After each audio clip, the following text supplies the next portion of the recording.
empezar con una pregunta. Y la pregunta es, ¿qué despierta Jesús en ti?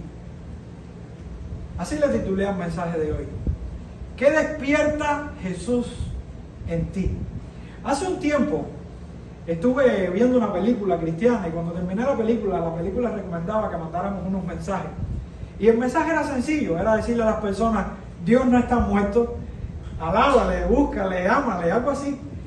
Y recuerdo que envié ese mensaje como a 54 personas aproximadamente. Dentro de esas personas, lo que me llamó la atención fue la reacción de cada una de esas personas. El mismo mensaje ocasionó diferentes reacciones en todas las personas que recibieron el mensaje.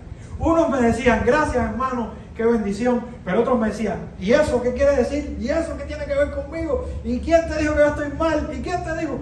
Es increíble cómo un mismo mensaje, con un mismo espíritu, con una misma motivación, puede provocar adversas reacciones a esa verdad que es objetiva y que es real y que es verídica. Pues así mismo estaba pasando en el contexto donde Jesús está predicando la palabra del texto que nos toca hoy a continuación de lo que predicamos la semana pasada. Y estamos viendo en un contexto de un capítulo donde solo las ovejas de Cristo creen en Él y serán guardadas para siempre, hasta el final. Y en este capítulo 10 de Juan se está exhibiendo a nuestro Señor Jesucristo como el buen pastor. Entonces, hay un versículo antes que lleva la reacción del texto que vamos a predicar hoy. Y es el versículo 30, donde Jesús les está diciendo a los judíos, yo y el Padre uno somos. Cuando Jesús está diciendo yo y el Padre uno somos, Él no está diciendo que son la misma persona. Él lo que está queriendo decir es que tienen la misma esencia. O sea, todo lo que es del Padre es del Hijo. Todo lo que hace el Padre lo hace el Hijo. El poder, la santidad, la eternidad, el conocimiento, la sabiduría, la deidad que es del Padre es del Hijo. De modo que cuando Jesús le está diciendo a los discípulos, yo y el Padre somos uno, un buen judío que conocía la ley y que conoce todo lo que representa esto, se enfurecería si no creería que Jesús es Dios. Y esta es la reacción que expresa el texto que vamos a predicar en esta mañana. Y quisiera que estuviéramos en ese texto, porque vamos a estar compartiendo la idea de que aunque los hombres rechacen a Jesús y aún rechacen sus argumentos, muchos creerán en su nombre, porque Él es uno con el Padre y el pastor de sus ovejas. Entonces bosquejé el texto en tres partes principales. La primera, sobre los que desprecian a Jesús, que se encuentra desde el versículo 31 hasta el versículo 33 del capítulo 10 de Juan. La segunda parte la bosquejé del versículo 34 al versículo 39, donde Jesús se da a conocer a quienes le desprecian. Y la tercera parte, del versículo 40 hasta el final, donde muchos creen en Jesús. Entonces vamos a ir viendo este texto a través de estos tres títulos o estas tres ideas principales. Primero, los hombres desprecian a Jesús. Dice la Biblia en el versículo 31, entonces los judíos volvieron a tomar piedras para apedrearle. Jesús les respondió, muchas buenas obras os he mostrado de mi Padre, ¿por cuál de ellas me apedreáis? Le respondieron los judíos diciendo, por buena obra no te apedreamos, sino por blasfemia, porque tú siendo hombre te haces Dios. Los judíos querían matar a Jesús. Y esta no era la primera vez. Si nosotros hacemos un pequeño bosquejo en el libro de Juan, vemos como en varias ocasiones los judíos querían atentar contra la vida de Jesús. En el capítulo 5, verso 18, vemos que después de Jesús sanar al paralítico en el estanque de Betesda, vemos una reacción de los judíos contra él de manera negativa. También en el capítulo 7 vemos que Jesús no andaba abiertamente en Judea porque los judíos procuraban matarle. También en el capítulo 7, verso 30, en la fiesta de los tabernáculos, buscaban a Jesús para prenderle. Y sorprendentemente en el capítulo 8, cuando Jesús da la declaración, yo soy, usando el título divino de Dios, los judíos también querían arrojarles piedras para matarle. Y ahora estamos viendo nuevamente un contexto donde los judíos están enfurecidos porque entendieron que Jesús se estaba proclamando como Dios. Ellos estaban enfurecidos. Pero ¿qué les llevaba a esa furia? Porque la ley de Israel era explícita con relación a la lapidación, o sea, apedrear a una persona. Esta era la forma que se exigía en la ley de Dios como la pena de muerte. Era legal apedrear a personas como una pena de muerte. Para los judíos esto era juzgar la gravedad del pecado y representaba la santidad de Dios. Quiere decir que los judíos estaban en un marco legal bajo su interpretación de lo que era la ley de Dios. Y hay muchas razones por las que alguien podría ser apedreado en los tiempos del Antiguo Testamento. Por ser idólatra te podían apedrear. Por ser desobedientes a tus padres te podrían apedrear. Y cuando estamos hablando de apedrear, es apedrearte hasta la muerte. No son 3 piedritas, no. Son piedras que te matan. O sea, el objetivo era, como hoy es la silla eléctrica o la guillotina en otro tiempo, en aquel momento legalmente era la lapidación. También por no guardar el día de reposo, por pecados sexuales te podían apedrear, pero específicamente, por falsa profecía también, pero específicamente hay un pecado que era considerado indigno y era la blasfemia contra el nombre de Dios. En este caso, los judíos están bajo un marco legal porque ellos están interpretando que Jesús está blasfemando.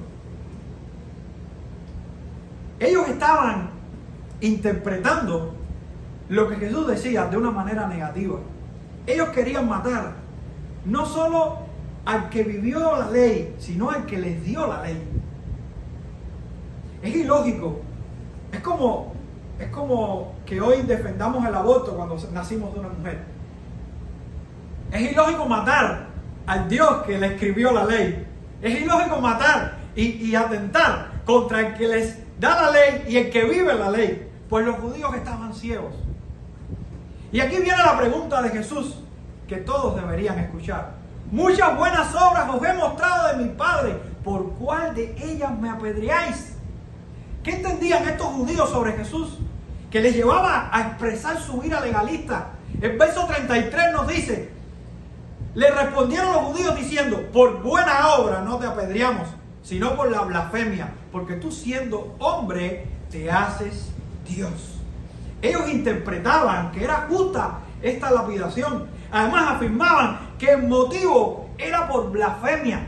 Ellos entendían la ley. En Levítico 24 nos dice: y a los hijos de Israel hablaréis diciendo, cualquiera que maldijere a su Dios llevará su iniquidad, y el que blasfemare el nombre de Jehová ha de ser muerto. Toda la congregación lo apedreará, así el extranjero como el natural. Si blasfemare el nombre, que muera.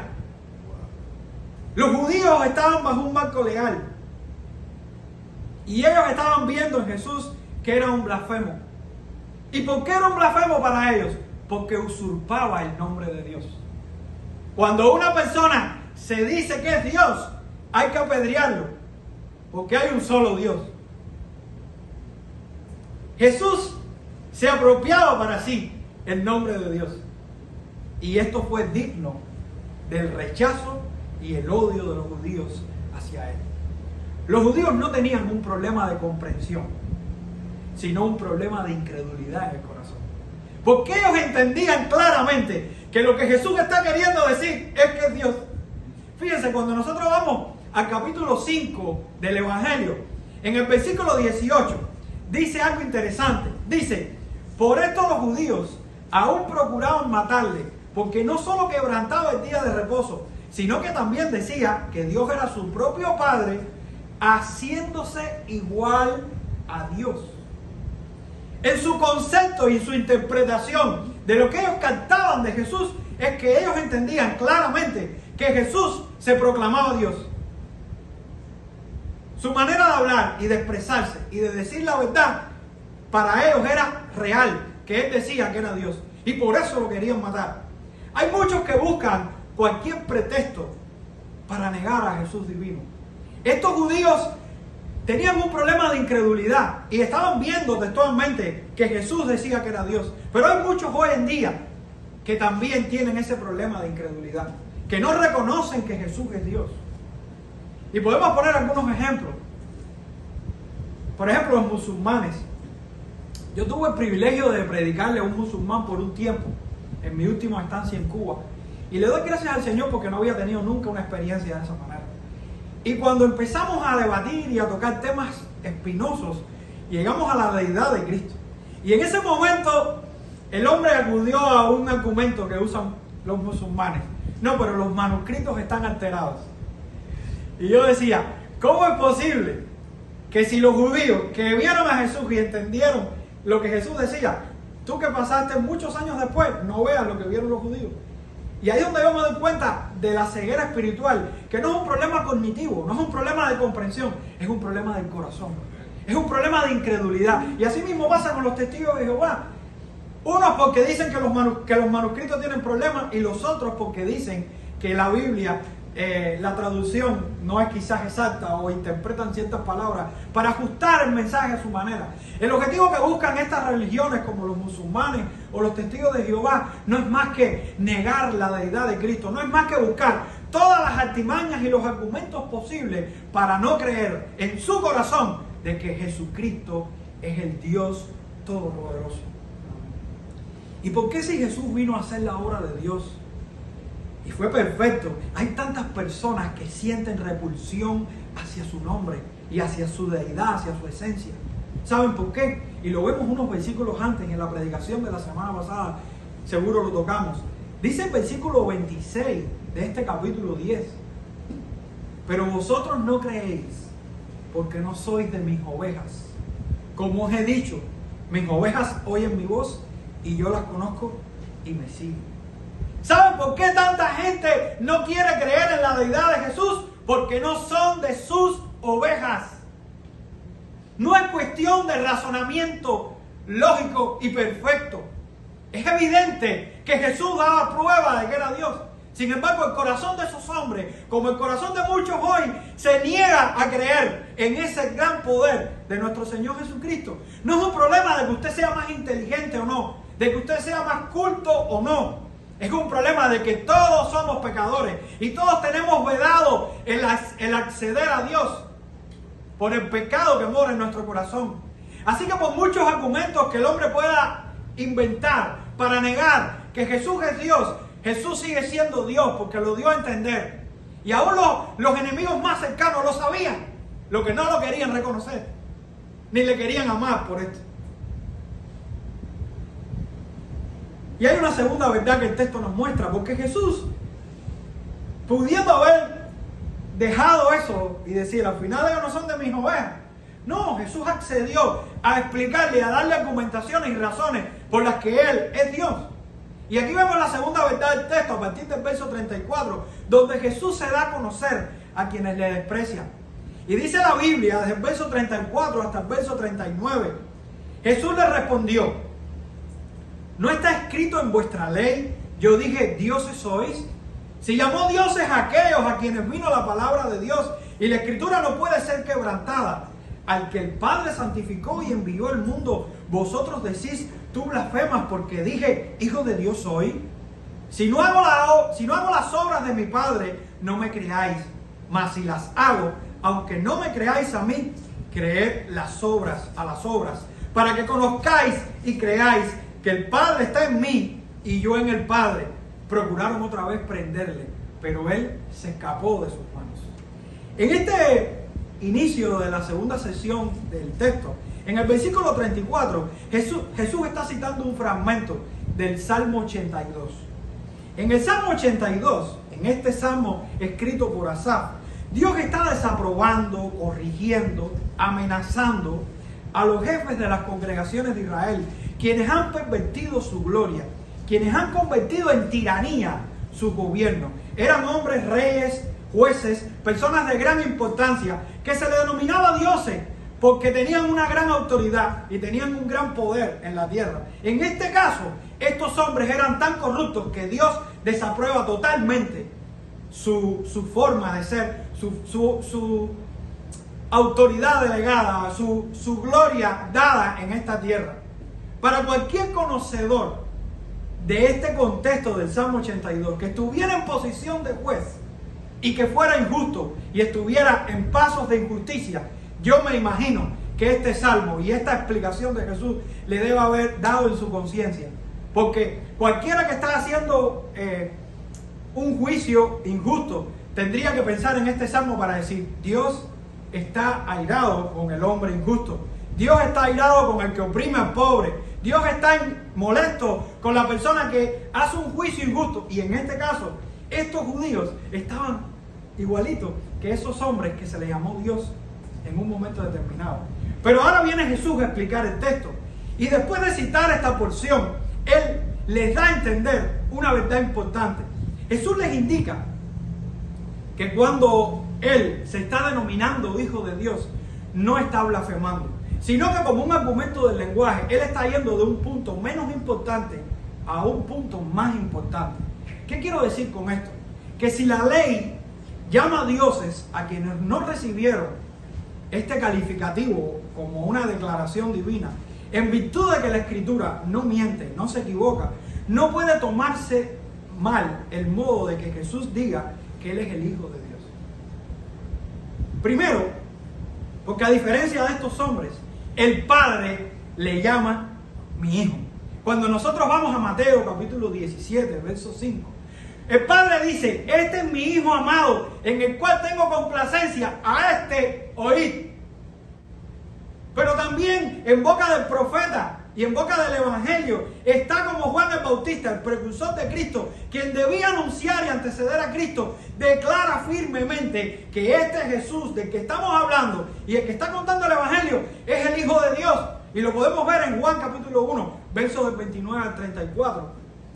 Pero también no solo pensar en que Jesús, por este título honorable y dicho por el Padre, dicho por Juan, es el Hijo de Dios, sino también porque sus obras daban testimonio de esto.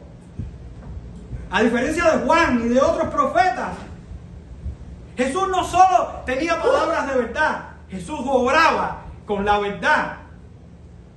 Esta es la mayor verdad que deberíamos creer en este momento. Jesús, el Hijo de Dios, fue santificado y enviado por el Padre a este mundo. Jesús fue santificado y apartado por el Padre. Y esto lo podemos ver como un contraste entre estos hombres pecadores que se llamaban dioses, a Jesús, el Hijo de Dios, el cual no pecó, el cual tiene toda la santidad, el cual no hay cómo acusarle, y vivió de una manera digna y murió de una manera digna. ¿Qué diferencia? Jesús es el Hijo de Dios, quien es Rey, porque es el Mesías, porque es el Hijo de la complacencia del Padre. Joel Beeke, en su libro de Teología Reformada, en el 4º libro, dice estas palabras: el título de Hijo de Dios revela la deidad de Cristo y enfatiza su personalidad única a diferencia del Padre.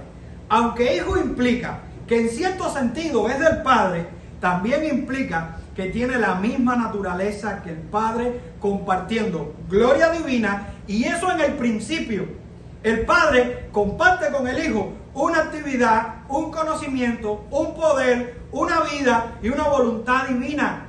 Cristo es el Hijo, no solo en su misión temporal, sino en la identidad eterna de su persona. No fue adoptado en su bautismo, sino que ya era el Hijo de Dios antes de ser enviado al mundo. Jesús es el Hijo de Dios, quien fue santificado y enviado por el Padre al mundo. Jesús es enviado al mundo. Y esto exhibe el propósito del Dios eterno en diseñar un plan para salvarnos a usted y a mí, hermano. Aquellos escogidos desde la eternidad, aquellos que el Padre amó desde la eternidad, que el Hijo amó desde la eternidad y que el Espíritu amó desde la eternidad. Eso tiene un propósito, y esto está mostrando el poder de Jesucristo. Jesucristo, como dice el Catecismo Bautista, Jesucristo es el único redentor de los elegidos de Dios, quien siendo el Hijo eterno de Dios se hizo hombre, y así fue y sigue siendo Dios y hombre en dos naturalezas distintas y una sola persona para siempre. Jesús es el Hijo de Dios. Y a diferencia de estos judíos que rechazaban a Jesús, a los que Jesús le está dando argumentos, nosotros deberíamos meditar seriamente qué es Jesús para nosotros. Porque no solo es hombre, es Dios. Jesús le dice en el versículo 38, mas si las hago, refiriéndose a las obras, aunque no me creáis a mí, creed a las obras, para que conozcáis y creáis que el Padre está en mí y yo en el Padre. Jesús daba testimonio total de las obras que demostraban que Él era el Mesías divino y humano. ¿Quién tiene poder para perdonar pecados? Solo Dios. Jesús perdonaba pecados. ¿Quién tiene poder para saber los pensamientos de los hombres? Solo Dios. Jesús conocía los pensamientos de los hombres. ¿Quién tiene poder para sanar los enfermos con sanidad total y divina? Solo Dios. Y Jesús sanaba a los enfermos. ¿Quién tiene poder para resucitar los muertos? Jesús. ¿Quién tiene poder para ser omnipresente? ¿Saben qué me molesta de las nuevas traducciones bíblicas? Que muchas de las nuevas traducciones bíblicas están siendo influenciadas por la alta crítica. Y esto lleva a que en algunos textos claves y fundamentales se quiten partes por supuestas suposiciones de que algunos eruditos pueden decir que este texto es inspirado y que este no. Y esa selección, que en mi opinión no viene de Dios, ha quitado textos claves y que muestran que Jesús es Dios. Y un ejemplo solamente les quiero poner en Juan capítulo 3, verso 13. En la versión internacional que nosotros tenemos, probablemente no esté todo el texto. Pero en este texto Jesús está mostrando su deidad a través de su omnipresencia. Juan capítulo 3, verso 13. Jesús le está diciendo a Nicodemo. Dice, nadie subió al cielo, sino el que descendió del cielo, el Hijo del Hombre que está en el cielo. Hay otras Biblias que quitan la parte, el Hijo del Hombre que está en el cielo. Sin embargo, los textos receptos, los textos por los cuales los reformadores hicieron sus grandes traducciones y los cuales creemos nosotros, demuestran de que Jesús está diciendo, estoy en la tierra, pero también en el cielo, porque soy omnipresente. ¿Y quién puede estar en la tierra y en el cielo al mismo tiempo? Si voy debajo de la tierra, si voy arriba, si voy donde vaya, Jesús es Dios. Todo el poder fue dado a Jesús. ¿Quién puede resistir aún la cruz si no es Dios? Amados, las evidencias en la Escritura son abundantes. Tan solo mirar su testimonio y tan solo mirar lo que hizo Jesús y cómo vivió Jesús y el poder de Jesús para sanar enfermos, para resucitar de la muerte, para hacer milagros, para controlar la naturaleza. Solamente Dios puede hacer estas cosas. ¿Quién puede resistir la ira de Dios? ¿Quién puede resistir la ira de Dios? Solo Jesús. Pero ¿cuál fue la intención de estos judíos? Dice el versículo 39. Procuraron otra vez prenderle, pero él se escapó de sus manos. Yo me pregunto, ¿no les bastó ver todos los milagros que Jesús hizo y todo el poder de Jesús para decir, este hombre no es cualquier hombre? No. Por eso les digo que a veces por muchos argumentos que demos, si el Señor no abre los ojos del pecador, hermano, no vas a poder ver la verdad. Dependemos totalmente de Dios. Y Jesús se les da a mostrar. Y ¿saben qué me llama la atención de este texto? Que cuando comienza la sección, en el versículo 1, estaban celebrando la fiesta de la dedicación. Y esta era una fiesta que se celebró en conmemoración al tiempo intertestamentario. Entre el Antiguo Testamento y el Nuevo hubo un periodo de 400 años aproximadamente, donde hubo un hombre de poder, una autoridad que se llamó Antíoco Epífanes. Y Antíoco Epífanes se considera el Hitler intertestamentario, porque fue un enemigo total de los judíos. Este hombre hizo barbaridades, y una de las cosas graves que hizo fue que profanó el templo de Dios. Entonces, incluso sacrificó un puerco, mandó a sacrificar puercos, cerdos, en el templo de Dios. Esto es una blasfemia grande para los judíos. Y en conmemoración a la derrota de este imperio y de este poder que tenían los judíos en ese momento, ellos celebraron a partir de ese momento la celebración, la dedicación, la fiesta de la dedicación. Es curioso que en esta fiesta de la dedicación está pasando algo, porque en este caso al que están juzgando no es Antíoco Epífanes, es a Jesús, al verdadero Dios, al que mora en el templo y al que es el templo. Y estamos viendo aquí a los que supuestamente tenían que defender la verdad, condenando a la verdad.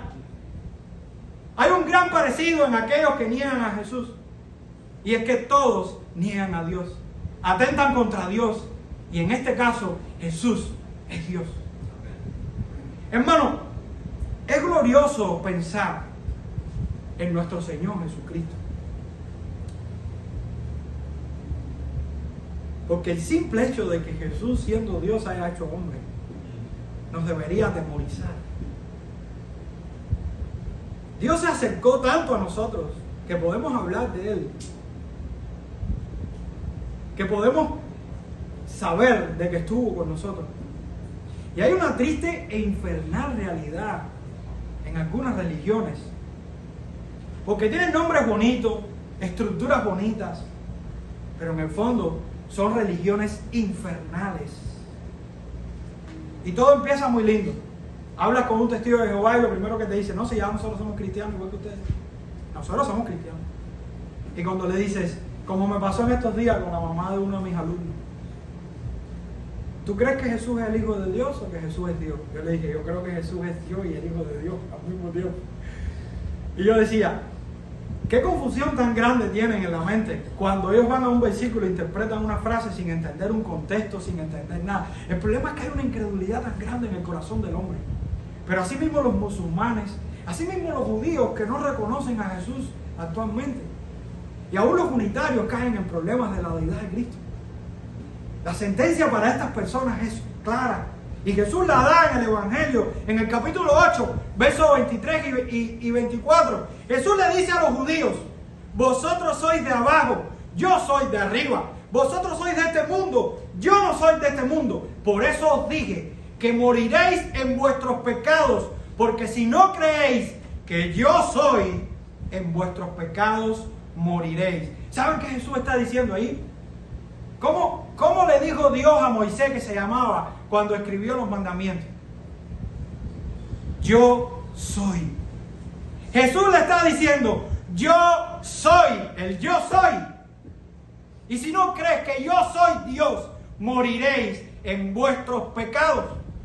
De modo, hermano, que no son nuestros hermanos aquellos que niegan la deidad de Cristo.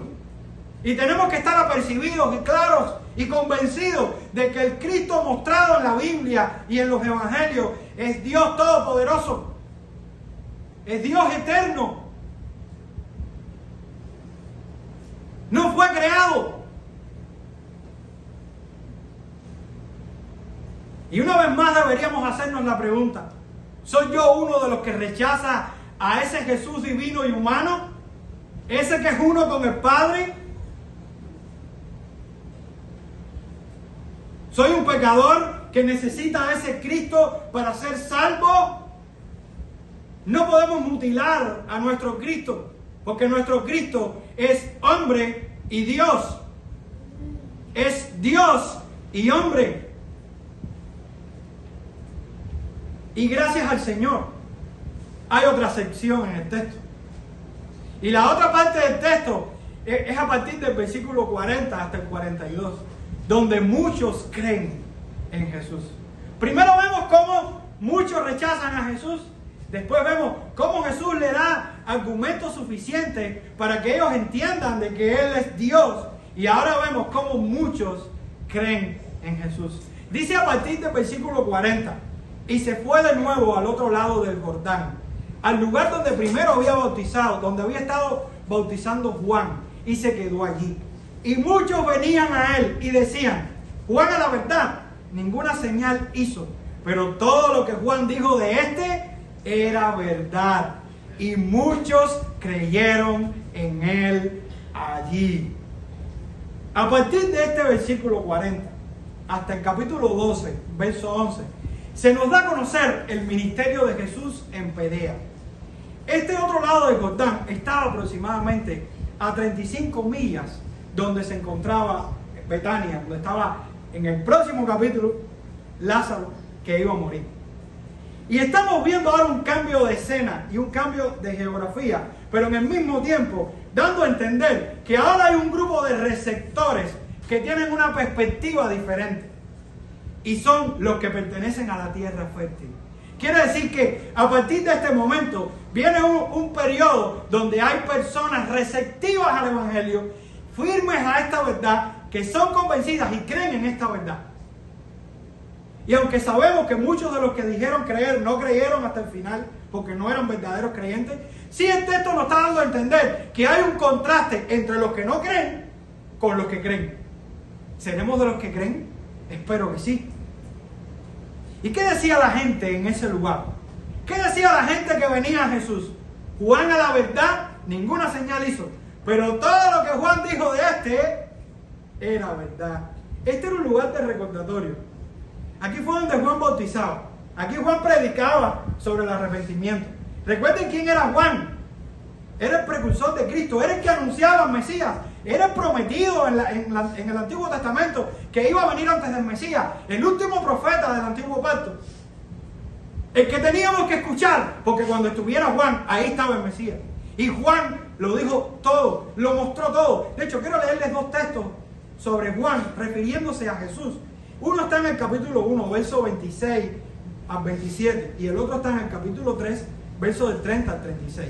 Dice Juan 1, del 26 al 27. El mismo Juan el Bautista dice: yo bautizo con agua, mas en medio de vosotros está uno a quien vosotros no conocéis. Este es el que viene después de mí, el que es antes de mí, del cual yo no soy digno de desatar la correa de su calzado. Y después en un capítulo 3, verso del 30 al 36, Juan dice: es necesario que él crezca, pero que yo mengüe. El que de arriba viene es sobre todos. El que es de la tierra es terrenal, y cosas terrenales habla. El que viene del cielo es sobre todos, y lo que vio y oyó, esto testifica, y nadie recibe su testimonio. El que recibe su testimonio, este atestigua que Dios es veraz, porque el que Dios envió, las palabras de Dios habla, pues Dios no da el Espíritu por medida. El Padre ama al Hijo y todas las cosas ha entregado en su mano. El que cree en el Hijo tiene vida eterna, pero el que rehúsa creer en el Hijo no verá la vida, sino que la ira de Dios está sobre él. Debemos escuchar el mensaje de Juan. Debemos escuchar el mensaje de los evangelios, porque aunque muchos han rechazado a Jesús, muchos vendrán a Él. Y en ese grupo estamos aquí hoy nosotros reunidos, dándole la gloria al Dios Todopoderoso que se encarnó en la persona del Hijo. La gente entendió el mensaje de Juan, porque afirmaba que lo que Juan había dicho sobre Jesús era la verdad. Y prueba de esto eran las obras de Cristo. Solo detengámonos y miremos lo que pasa en el capítulo 9. Cómo Jesús sana a un ciego. Y cómo ese ciego mostró la incredulidad de los hombres. Y al mismo tiempo el poder de Cristo para sanar a los enfermos y mostrar su deidad. Y al mismo tiempo podemos ver el capítulo 11, que es el que sigue después de este. Cómo Jesús resucita a Lázaro. ¿Quién puede resucitar a un muerto? Y el capítulo termina. Y muchos creyeron en Él. ¿Qué deberíamos hacer frente a esta verdad? Puede que usted sea una persona religiosa, pero si no es cristiano, está en graves problemas. Puede que usted sea una persona culturalmente honesta, pero si no es cristiano, está en graves problemas. Puede que usted sea una persona descendiente de padres cristianos y que esté sentado aquí y que sea un niño o un joven, pero si usted no es cristiano, está en graves problemas. Puede que usted sea un promotor de la moral más alta, pero si usted no es cristiano, está en graves problemas. Y pudiera seguir mencionando tipos de personas, pero si no son cristianos y no reconocen que Jesucristo es el Hijo de Dios que vino a este mundo, usted está en graves problemas. Porque la sentencia está dicha por Jesús y los apóstoles. Moriréis en vuestros pecados. Si estas cosas están en nosotros y no Cristo, estaremos condenados. Jesús ha dado testimonio de quién es Él. Y no importa si eres testigo de Jehová, musulmán, lo que seas, moralista, toda tu religión te va a servir el día que partas de esta tierra para recordarte en el infierno que tu religión no te sirvió para nada. No importa si duras 20 años en una iglesia y te mueres visitando una iglesia. Hermano, si usted no es cristiano, la religión le va a recordar todos los días de su vida que probó el sabor de la fe, pero no se alimentó de ella y no la conoció. Y por la eternidad estará lamentándose en remordimiento en un infierno porque no conoció al dador de la vida. Y esto es tan serio como lo más importante que podemos pensar. Si no creemos que Jesús es el Hijo de Dios, no tenemos vida. Porque Él es yo soy. ¿Y qué haremos a partir de este momento con aquellos que no creen? ¿Qué haremos con nuestros familiares que no reconocen? Porque hay una realidad. Jesús es el Hijo de Dios. Y eso no va a cambiar la realidad. ¿Qué haremos con aquellos que se están ahora enfermando y muriendo? O con aquellos que quieren alardear de sus religiones por mostrar superioridad de conocimiento. No es cuestión de conocimiento ni de elocuencia. Es cuestión de fe, de entender en nuestro corazón que Jesús es el Hijo de Dios que vino a este mundo y murió en una cruz por los pecados de su pueblo. ¿Crees en esto? ¿Crees que esta verdad puede transformar tu vida? ¿Crees que esta verdad puede renovar tu pensamiento y entender que delante de ti está el Dios Todopoderoso? Que se humilló a sí mismo y fue a la muerte voluntariamente. Como le decía Pilato, tú no tienes más potestad que la de mi padre. Tú tienes eso porque mi padre te la dio, si no tú no me puedes matar. Pero fue voluntariamente para que tú y yo pudiéramos tener vida eterna, hermano. Para que tú y yo pudiéramos tener el consuelo. Para que tú y yo pudiéramos ser llamados sus ovejas. Pero puede que tú no seas de aquellos incrédulos. Que tú seas de los muchos que creyeron. Que seas de aquellos oyentes activos. Conocidos por Cristo. Seguidores sinceros. Vivos para Dios y muertos al pecado. Para nosotros es esta promesa. Para nosotros es la promesa de la vida eterna. Para nosotros es la seguridad de nuestra salvación. Para nosotros es la victoria ante Satanás, el mundo y la carne. Para nosotros es la gloria. Y quiero terminar con el texto de la semana pasada, porque es un texto que me quebranta el corazón. Y dice Juan capítulo 10, versos 27 al 30. Mis ovejas oyen mi voz. Y yo las conozco, y me siguen, y yo les doy vida eterna, y no perecerán nunca. Ni nadie las arrebatará de mi mano. Mi Padre que me las dio es mayor que todos, y nadie las puede arrebatar de la mano de mi Padre. Yo y el Padre, uno somos.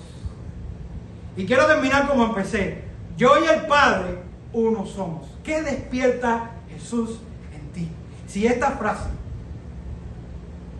te hace insensible a la verdad de que Jesús es Dios, que es el Dios Todopoderoso, capaz y suficiente, que tiene todo el poder para salvar tu alma. Si esto es lo que provoca en ti el rechazo, arrepiéntete de tus pecados en este momento. Pídele a Dios que provoque arrepentimiento y fe en tu vida, porque estás condenado por la eternidad.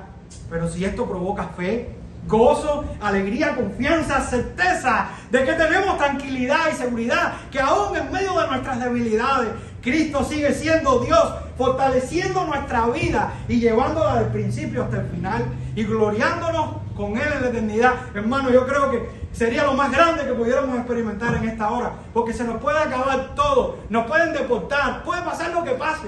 Cristo está con nosotros. ¿Qué mayor gozo podemos experimentar los creyentes que esto? Amados, Jesús es el Hijo de Dios, santificado y enviado por el Padre y enviado a este mundo para que tú y yo pudiéramos adorarle y glorificarle por la eternidad y descansar en sus méritos, porque Él pudo, podrá y siempre nos llevará de gloria en gloria. Gloria al Señor para siempre. Aleluya.